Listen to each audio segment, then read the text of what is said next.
Dad was an amazing person in a lot of respects. I mean, he came up with this idea, for Doc. He had the smarts to keep it going, to make it bigger.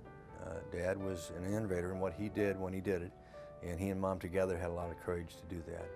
When Dad started this business, he took a tremendous challenge, but I think the risk and the challenge to him was critical because that's his nature.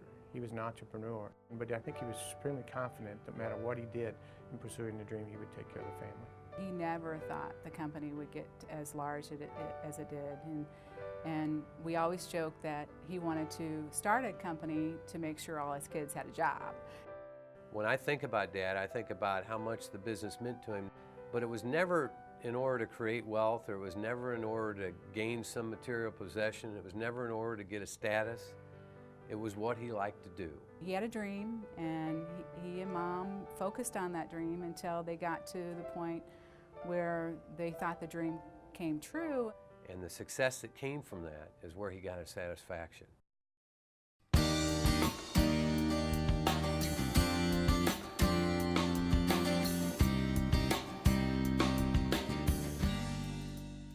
He was always so concerned about the employees, and he tried to take good care of them. He loved his customers and he loved his suppliers, but he really gained strength out of his employees. I always remember my dad talking about the type of people that he was able to hire by staying in Mount Sterling, the people that had the same values as that we had and the same work ethic. You could always count on the people who helped run the business.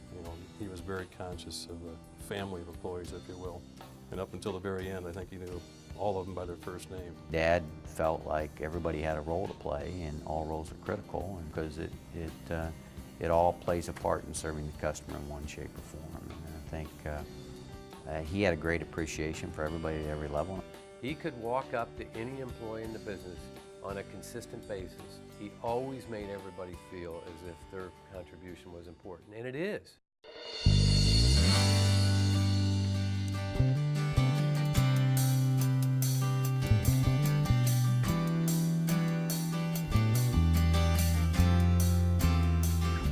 Dad had the best smile, and I love my dad's laugh, but he was always looking at that watch.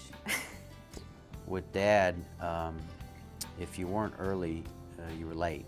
He was always early for everything he did, and if you were anywhere near to being on time, you were late. A big thing was just being late for dinner. It was, this is dinner and you need to be here. And the church bell rang and we all ran home from wherever we were to eat dinner, and if you were late, you're in big trouble. And so, but he did that for Mom, and I look back at that and I think that was really sweet. He was never late for a meeting that I know of, and usually early, and certainly he was that way with deliveries, and that's why the business is successful. He would entertain a lot. Dad was a big entertainer. Entertain customers, friends, himself. And he liked to have fun. But no matter how late the entertainment went the night before, he would be up, making his rounds, checking on things.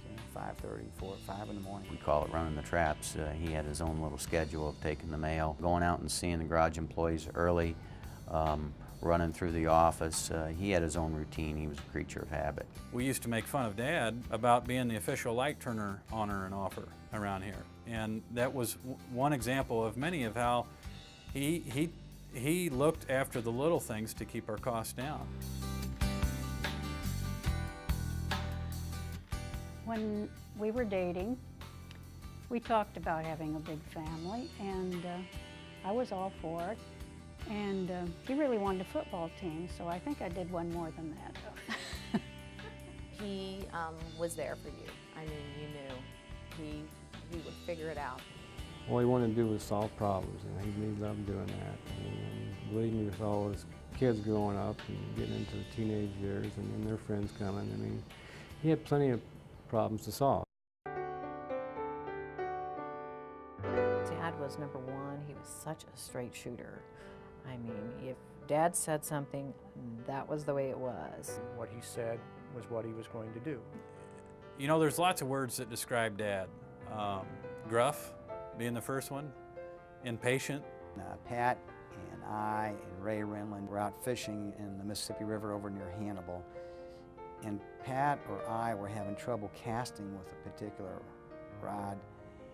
And rather than, you know, kind of work with us, show us, you know, Dad said, let me show you how to do this. So he grabs it from one of us and he goes like this, and it slips out of his hand.